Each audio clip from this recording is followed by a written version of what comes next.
I found a monster in the woods. Every year, I spend a week in the woods alone.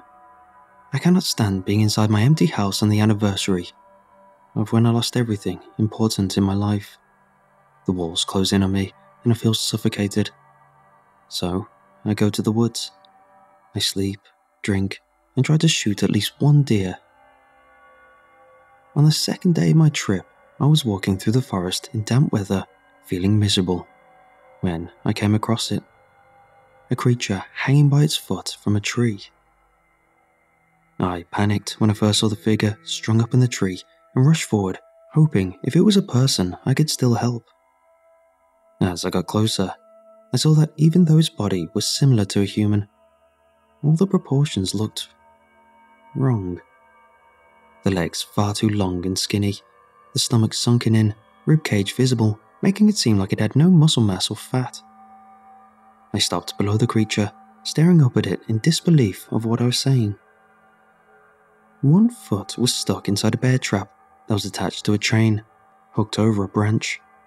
His entire body was hanging from a torn and bloody ankle, snared inside the trap. Wrists tied together and arms so long they nearly reached the ground as they dangled past its head.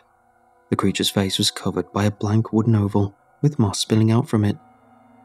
At first, I was certain it was dead. As I got closer, I saw the chest rise weakly as it let out small wheezing breaths from under the mask.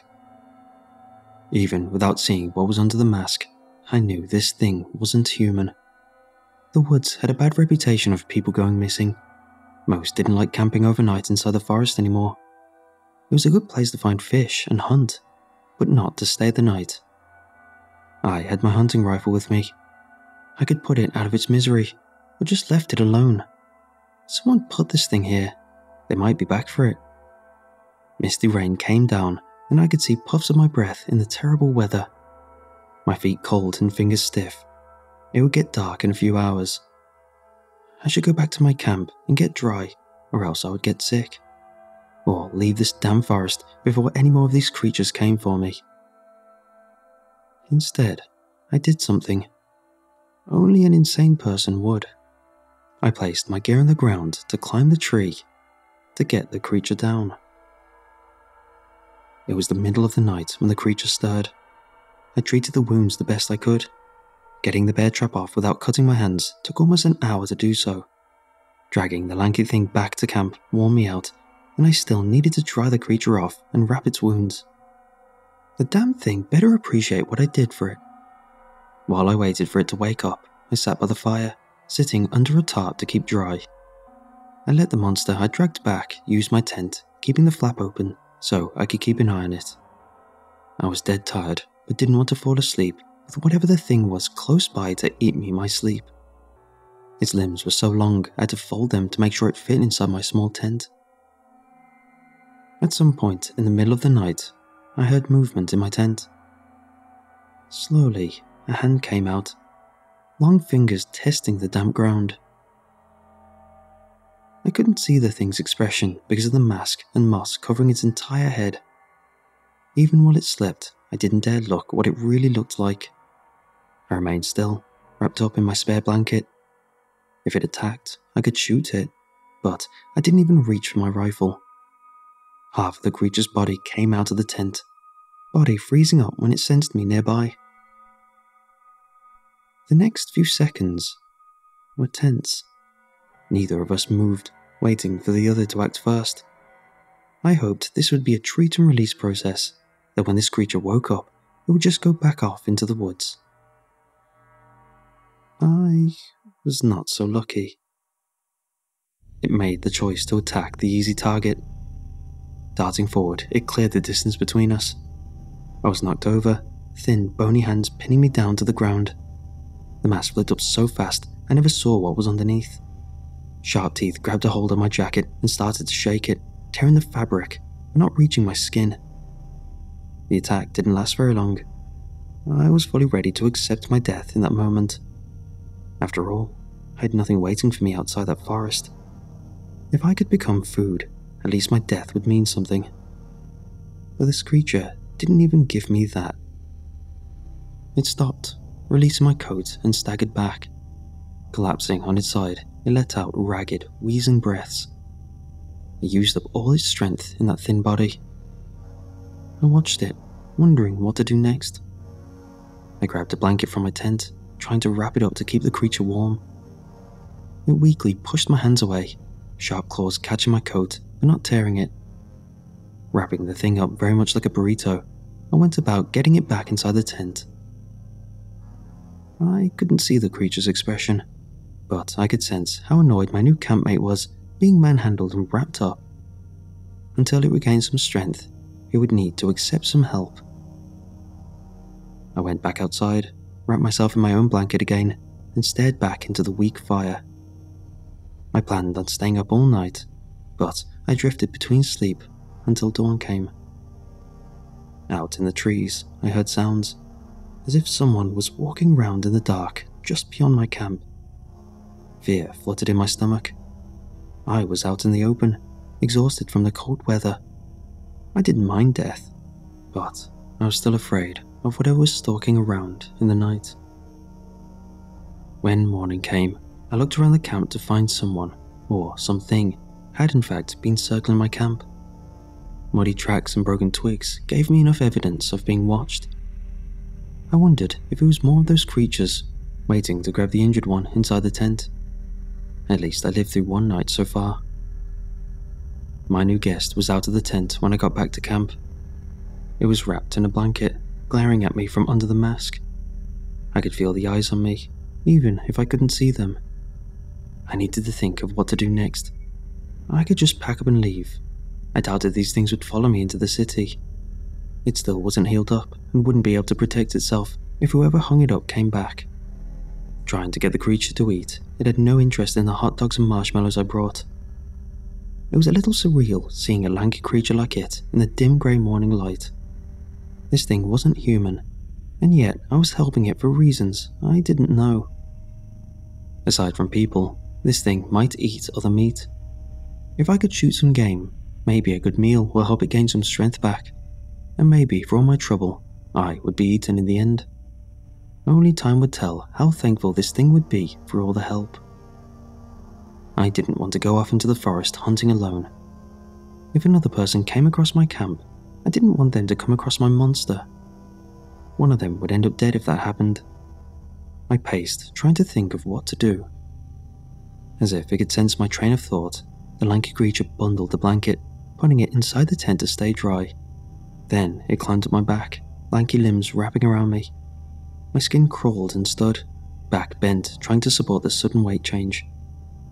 I waited for the attack that never came. We just awkwardly stood there, waiting on each other to do something. I could go hunting if I carried the creature on my back. It would take longer than normal, but could be done. Picking up my rifle and small pack, I started off into the trees, still really creeped out by the thing that I decided to help. At least it wasn't trying to eat me. I really needed to call the creature on my back something. Naming things was difficult. I went through at least 100 while sneaking through the woods, trying to pick up on any game tracks. I didn't know what it was, beside not human. Skinwalker and Wendigo just didn't suit what it was from what I've heard about them. No legends or cryptid names felt right. Soon I found myself not caring if I had the name of this species. I doubted humans even came across them often enough to give it a name. I was startled out of my thoughts when I came right up on a deer. A decent-sized buck that should have run off before I even got close. Holding my breath, I froze, hand on my rifle, careful to make as little noise as possible. I raised my weapon to get my shot lined up. For a moment I wondered what I was doing was even right. This thing I was taking care of could be evil. The missing person cases was a hint towards that. Then again, it might just be part of nature. Killing a deer to feed the creature wouldn't be wrong if this is what happened in the woods without me interfering. I shot twice for good measure. The buck fell with a grunt of surprise.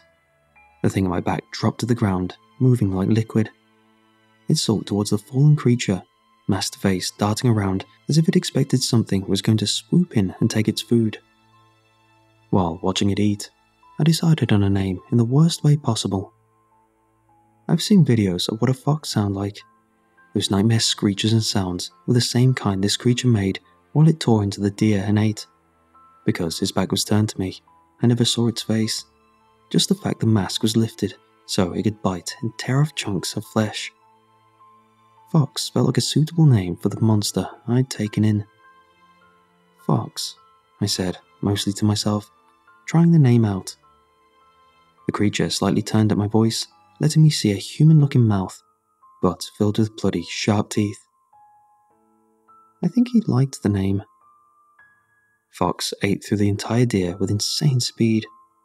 Even after devouring 2 pounds of meat, he was still skinny enough for me to see his ribcage. It was a mystery where he put it all. Gathering up the larger bones, he followed behind me back to the camp. At least he could walk now, although limping and trailing behind.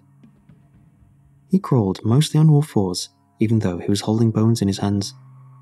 I led him to the river first so he can get cleaned up in the cold water, and I refilled some of my bottles to boil later. When we arrived back at camp, Fox gnawed on a rib while reluctantly letting me look at his injured ankle. It healed so much, I knew he would be fine by tonight or tomorrow. Watching him chew through his bone stash, I wondered yet again what I was doing. Not only did I not leave him to die, I'd named him.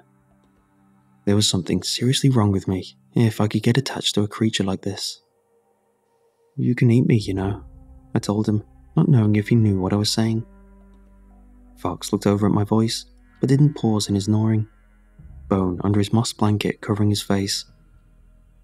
Strangely enough, I wasn't scared of him. I'd already accepted my death for a while now. If he wanted to eat me next, I would almost welcome it. The rest of my day, I let him wander around camp, and I kept the fire going and took a few short naps to catch up on sleep. When night fell, the fear of death finally came to me. I was inside the tent while Fox stayed beside the fire. I'd heard noises from outside and carefully crawled out from my sleeping bag to try and see the source.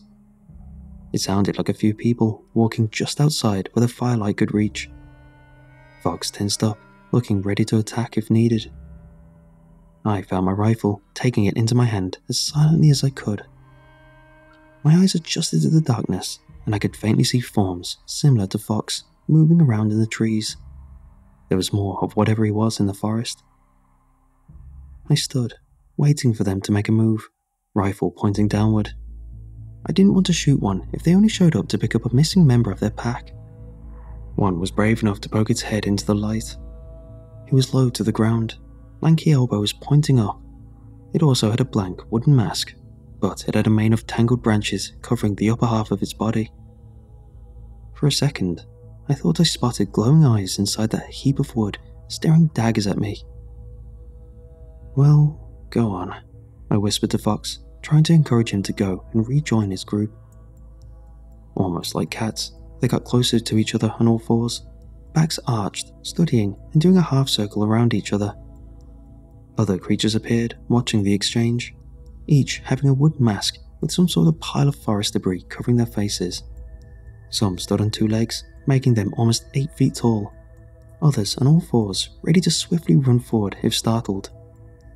It looked like it was going well. Fox got closer to the other creature and reached a clawed hand over as a gesture I didn't understand. In the blink of an eye, they both flew into a flurry of motion. Horrible hissing and garbling cries came from the tangled pair, thrashing, trying to kill each other. My heart sank and a pit of black fear opened up in my stomach. Fox healed up a bit since he was with me, but he wasn't strong enough to fight off a newcomer, let alone all the ones in the woods watching. I accepted I would die, but I was not able to let Fox die with me. I lifted my rifle and aimed it away from the fight. I fired it off into the woods, aiming at nothing. I hoped the sound would make them stop. And it worked. The one creature stopped to look around for the sound. Fox kicked the other side and scrambled to me as I ran over and stood between him and the other pale form. The newcomer was covered in scratches, dripping in blood. Fox looked worse, his arm broken and countless cuts on his thin body from the brief fight. Getting between them, I received a fast, long cut to my arm. but he was nothing compared to what Fox went through. I pointed the rifle towards the monster on all fours, ready to fire if needed. It stared at me from behind that faceless mask. The other creatures didn't move. I heard Fox shuffling around behind me, but I didn't turn to see what he was doing. When the creature turned its head away from me to watch Fox, I finally did the same. He'd taken off the faceless wooden mask from his hood of moss and tossed it into the fire in front of all of us. The wood gave off a high-pitched shrieking sound as if it was an animal dying. Black flames shot up, spewing into the sky for a few seconds until their noise died down. The mask was burned up completely. Fox sat next to the fire, nursing his bad arm. Slowly, the creatures around us started to leave one by one until the one that attacked Fox remained. It sat, blood dripping from its wounds. Finally, it too turned and left us. My arm bleeding and rifle feeling heavy, I dropped my weapon, collapsing to my knees. Caring about someone else was beyond stressful. White-hot pain started to come through my body from my cut. I found my arm was too heavy to move to see how deep the wound was. Trying to stand, my legs suddenly refused to work. Not knowing why, I fainted into a deep sleep I didn't awake from until it was morning.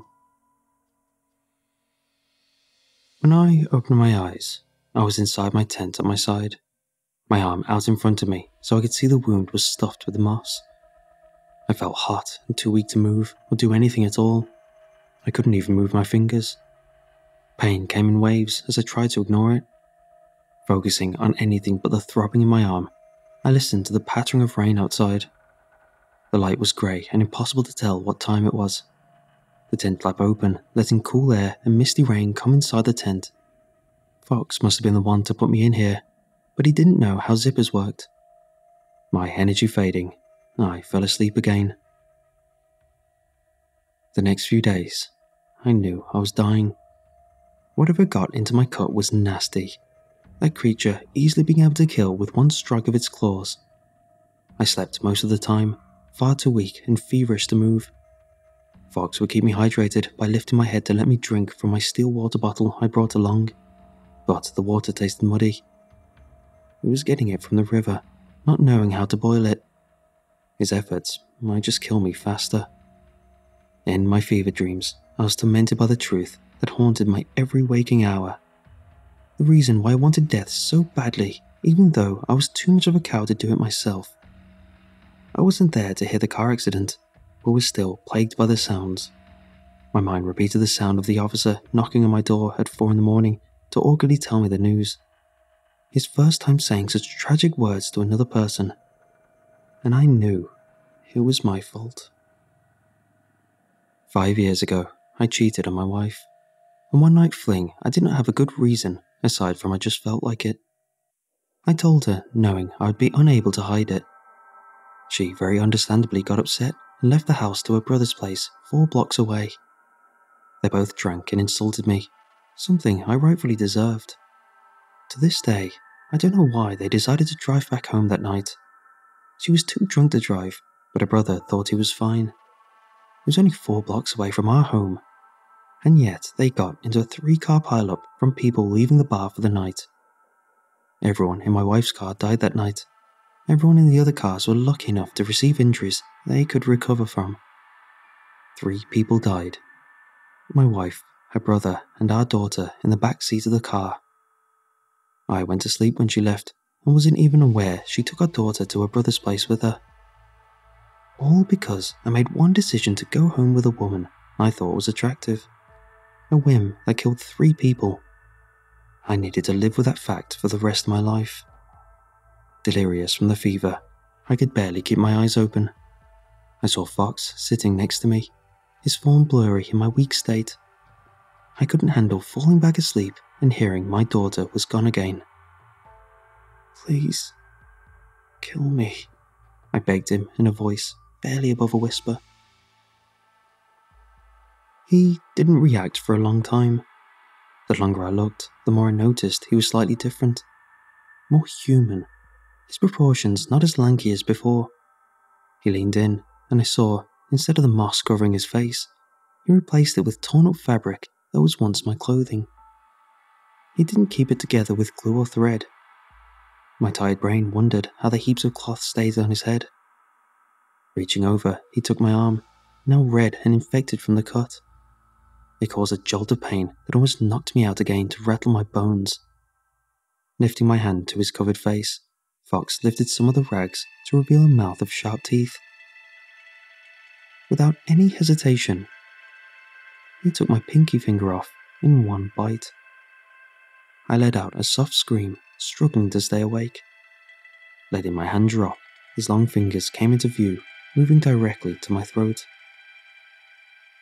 Darkness overtook me. I died. Fox choked the life out of me. Then he gave some back. It's something beyond anything I could ever understand of how it happened, and I don't think I ever need to fully understand it. I woke up, scar on my arm, feeling better than I had in years. Aside from being stiff, my illness left me. I was still inside my tent, rain softly hitting against the outside. Looking to my side, a bundle of blankets was taking up most of the space. Peeking under them, Fox was curled up. He moved from his nest being disturbed, but didn't wake up. I left him alone, climbing out of the tent, trying to get the kinks out of my back. It was still damp, but I was glad to be in the cool air outside. A few minutes passed after I came out and took stock of everything. My pinky was still gone, but the wound healed along with a cut on my arm. Aside from my clothing being torn apart by Fox, nothing else touched the camp while I was out of commission. I was wondering what I should do, when crunching of twigs drew my attention. A pair of men wearing raincoats over wet gear stood, both with rifles over their shoulders, unable to keep them dry. I thought I saw some chain poking out from one of their overpacked bags. Each seemed as if they were camping for a long time and worn down to the bone. "Can I help you with anything?" I asked the pair, voice cracking from a dry throat. I knew who they were. Without a doubt, they trapped Fox and left him hung up in a tree to die. I wondered if I was going to run into the people who did such a thing, and still didn't know how to react when it happened. "Have you seen anything strange at night?" one asked, slowly looking over my camp. I felt my hands start to shake and forced myself to keep them steady. "Nope, nothing. Terrible weather, didn't you think? I'm going to pack up and leave today." I hoped I sounded casual enough.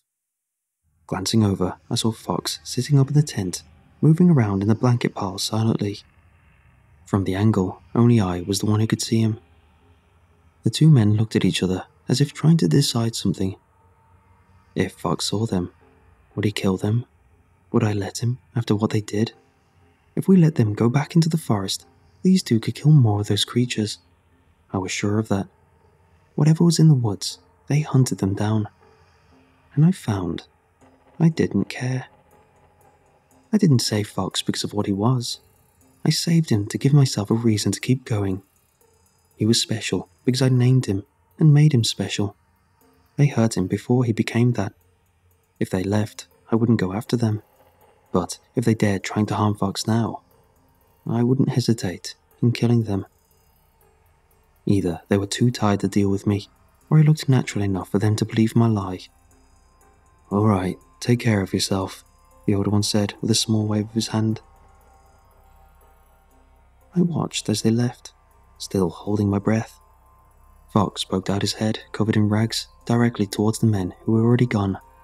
Still not too late to go after them. Fox gave me no notice. "Do you want to go home?" I asked him, not even sure if he could understand me. When I left the woods, I took something with me. A creature that almost looks human now. I sold my house and bought a very small cabin by the lake. I figured it would be better suited for Fox being around the woods. He's never spoken to me, and I've never seen what face he hides. There is still so much I don't know about the monster I carried out of those woods. The only thing I do know about him is that he's now my reason to keep living. I never needed a good one. I just needed something